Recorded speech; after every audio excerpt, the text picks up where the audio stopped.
Hello, welcome to this week's History 701 video discussion. This week we are tasked with exploring the Oxford Scholarly Online Database in the Falwell Library, as well as the Project Muse database to dig up sources of preparation for research planning and preparation for possible dissertations and research. I, this week, dug up several sources. I'm going to focus on three. The past few weeks I've been trying to decide exactly what to do a possible dissertation on, and I've looked at a couple different possible topics. One being about the U.S.-Cuban policy and Cold War, another being about the early intelligence history and early American Revolution period. This week I've really honed down on the biggest topic probably that I'm looking at, and that is the history of my hometown, Texarkana, Arkansas, and Texas. It's a border town, which the railroad goes straight through, and there's a lot of history, rich history in this town that's never really been looked at academically. As far as I can find, there's been general books and for the general public out there about it, not very much. It's usually about different murders and things like that. But I want to focus in my possible topic of research here, and I kind of acted this week like I was preparation for writing about this topic. So I dug through these databases with that in mind.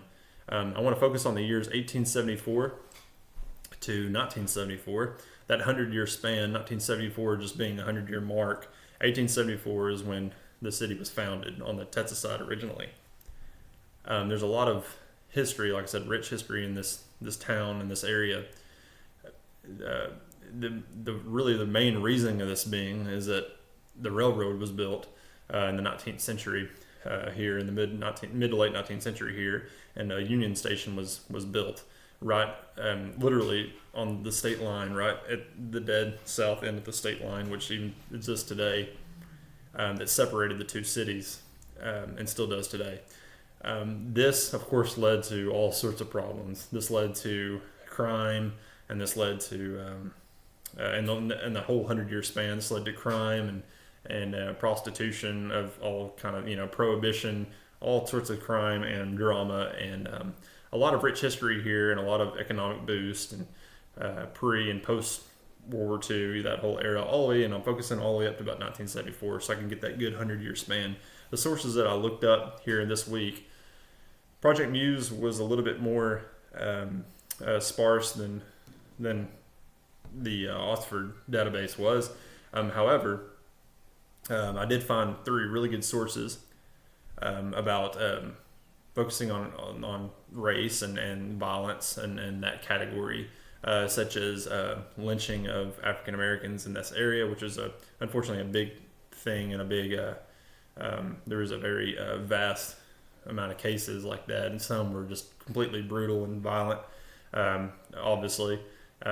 To the point of being burned at the stake and all that kind of stuff. And I looked up a couple of sources about these, about Linda McMurray, and Teresa Case. Those focused really on the 1920s and that era, whereas the Case focused on the 1920s era. McMurray focused on more of like the post Civil War era, and more of that railroad focus, and how that sprouted into all these tourists and kind of just drifters coming in town, and the violence that brought. Both of these sources really they don't focus on Texarkana in general, but this area, and I think that's really interesting, and it does shed light. They do discuss Texarkana in this area and the railroad that passed through and the violence that sprouted from that. So this is just a brief surface scratch of this subject that I really like to explore more, and I'm going to keep digging into it. Thank you.